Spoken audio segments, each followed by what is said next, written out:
Assalamualaikum warahmatullahi wabarakatuh. Salam sejahtera dan untuk kita semua.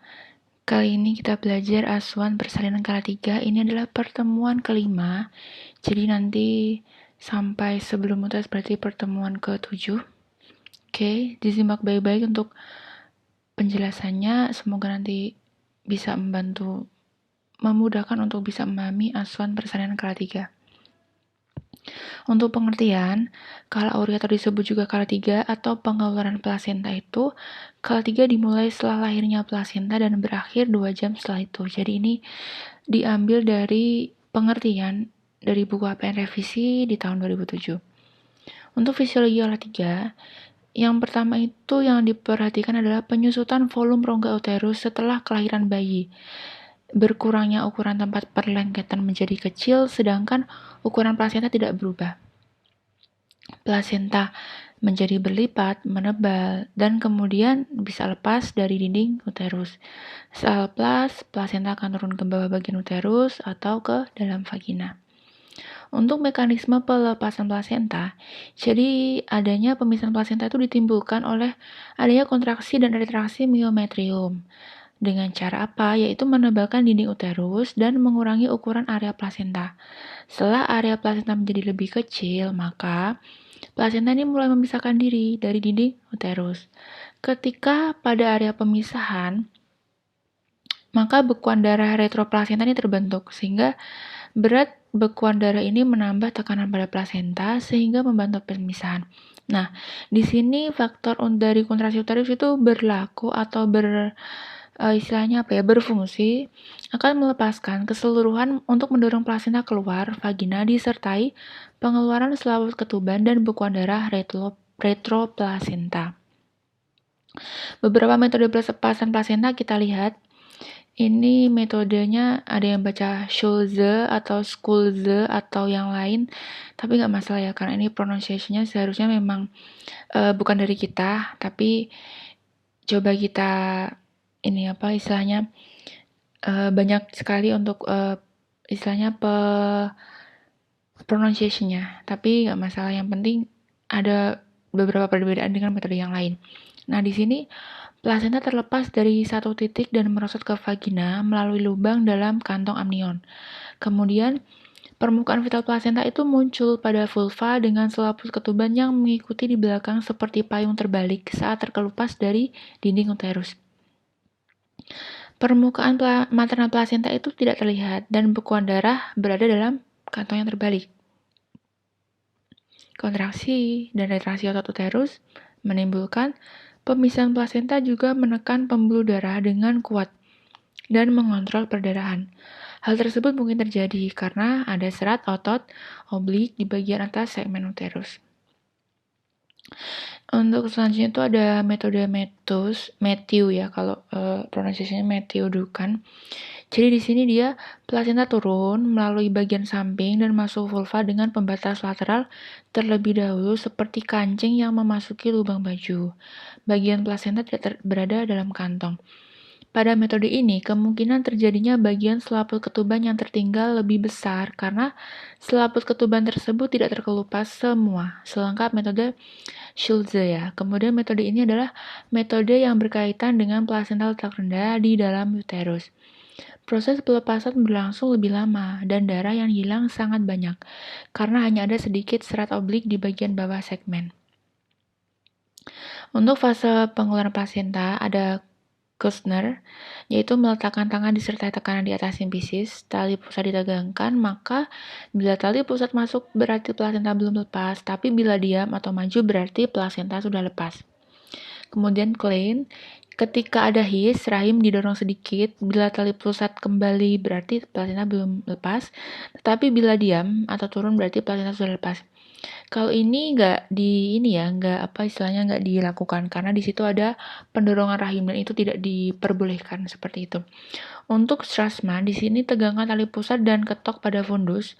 Bila tali pusat bergetar berarti plasenta belum lepas, tetapi bila tidak bergetar plasenta sudah lepas. Ini juga tidak, karena kita nggak pakai mengetok fundus juga nggak, tapi lebih mungkin untuk yang kita lakukan lebih ke Kushner tadi ya. Mirip-mirip lah dengan M angka 3 di Indonesia. Tanda-tanda pelepasan plasenta yaitu perubahan bentuk dan tinggi uterus. Jadi itu yang diwaspadai, dilihat dan istilahnya dipalpasi ya. Setelah bayi lahir dan sebelum miometrium mulai berkontraksi, uterus berbentuk bulat penuh dan tinggi fundus biasanya di bahu pusat. Setelah uterus berkontraksi dan plasenta terdorong ke bawah, uterus berbentuk segitiga atau seperti buah pir atau alpukat. Dan fundus berada di atas pusat, seringkali biasanya mengarah ke sisi kanan, tapi ini tidak harus ke kanan maupun ke kiri, tapi biasanya mengarah ke sisi kanan.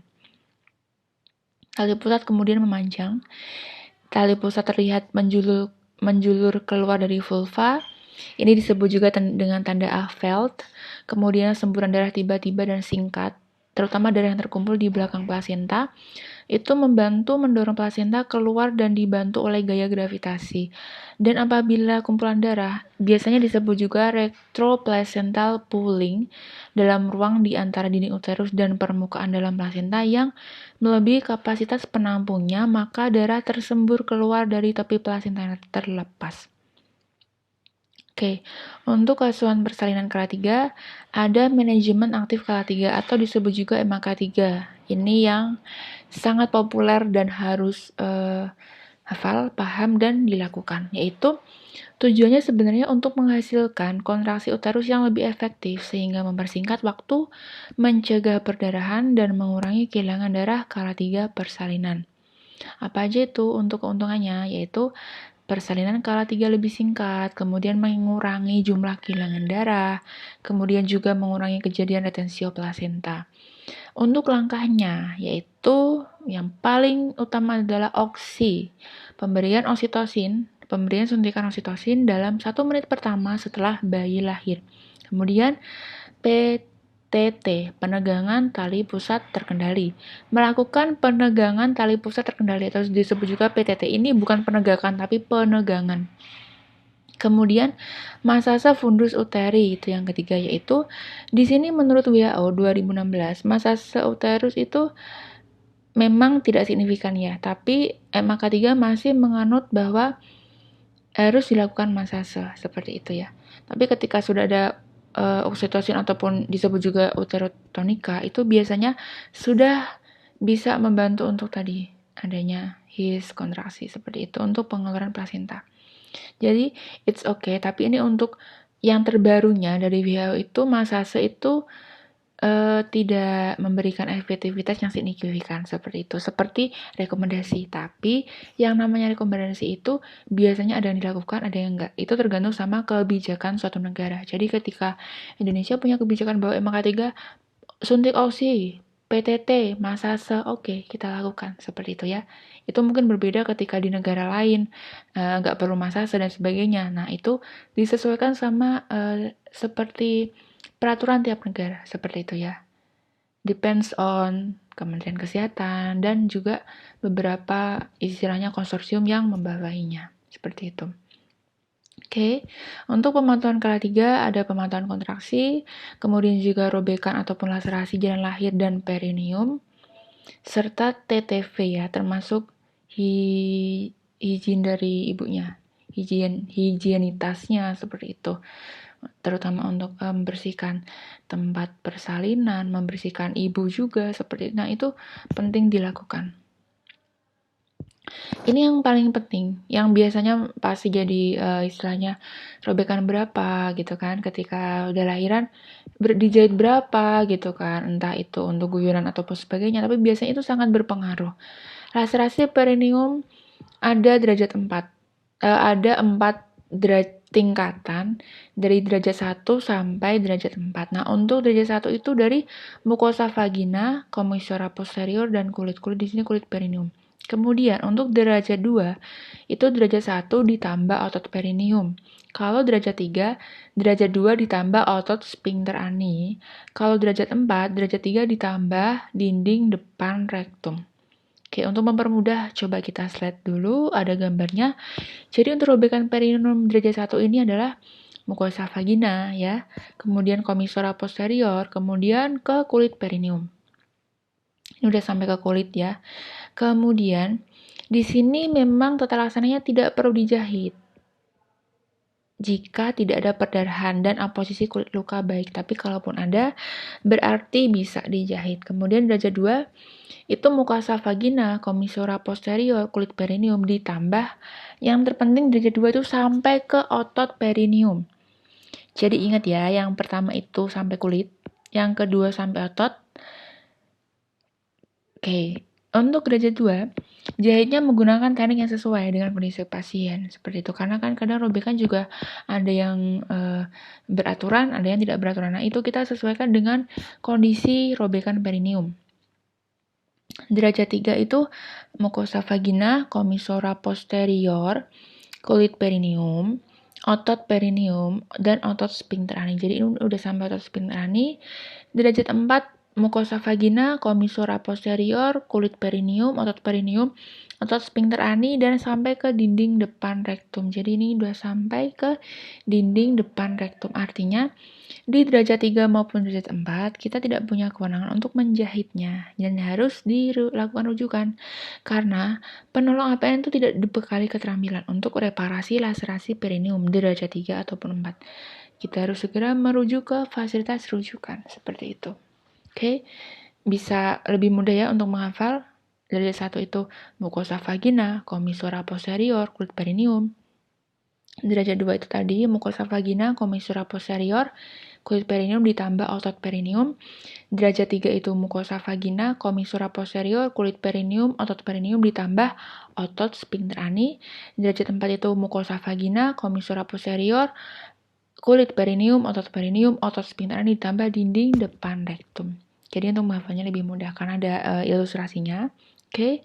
Kemudian di sini juga sama, hampir sama-sama yang tadi, tapi ini mungkin lebih berwarna untuk gambarnya. Di situ ada derajat 1 yang kiri atas, kemudian kanan atas itu derajat 2 sampai ke tadi otot perineum, kemudian derajat 3 itu sampai ke otot sphincter ani, kemudian yang keempat sampai ke dinding depan rektum, seperti itu. Untuk kebutuhan ibu pada kala 3 itu secara fisik mengalami suatu keadaan yang lelah setelah proses persalinan. Sehingga ibu itu membutuhkan rasa nyaman, tenang untuk bisa istirahat. Dan di sini bisa ya untuk asuhannya adalah kita memberikan nutrisi maupun cairan dan itu bisa dibantu oleh keluarga. Sangat penting untuk mengembalikan energi dan kondisi ibu setelah proses persalinan. Secara psikologis ibu bahagia ya ketika bayi sudah lahir, senang gitu kan, sehingga memutuskan untuk kedekatan bayinya dan perhatian dari orang yang ada di sekitarnya, entah itu dari IMD-nya gitu kan, itu sangat membantu untuk psikologis ibu tersebut. Jadi disarankan kita juga harus bisa membantu untuk memberikan ibu kepada bayinya, kita posisikan untuk agar ibu bisa mendekat bayinya, memeluknya, seperti itu. Itu ada rasa kepuasan, rasa nyaman, rasa bahagia itu campur aduk jadi satu. Untuk deteksi komplikasi persalinan kala 3 itu ada perdarahan. Ini yang paling penting karena ketika tadi sampai ke atonia uteri itu dalam hitungan detik darah yang keluar itu sangat banyak, itu nggak terkendali, maka penting sekali dicek apakah tadi kencang-kencang nggak ataupun kontraksi uterusnya lembek, seperti itu penting sekali setelah persalinan. Siapa tuh ada retensio plasenta, robekan jalan lahir, seperti itu, atau robekan serviks. Misal ketika kita sudah menjahit untuk robekan jalan lahir, tapi ternyata di situ ada robekan serviks, itu fatal. Kenapa? Karena darah itu akan mengalir terus tidak terkendali, sehingga itu seharusnya segera dilakukan rujukan. Ya, dalam waktu yang singkat, bergerak cepat seperti itu, lakukan apa istilahnya, infus 2 jalur seperti itu penting sekali untuk mengganti tadi cairan yang telah keluar. Oke, sekian untuk asuhan persalinan pada kala 3. Kita akan belajar lagi di pertemuan berikutnya. Semoga tetap semangat. Wassalamualaikum warahmatullahi wabarakatuh.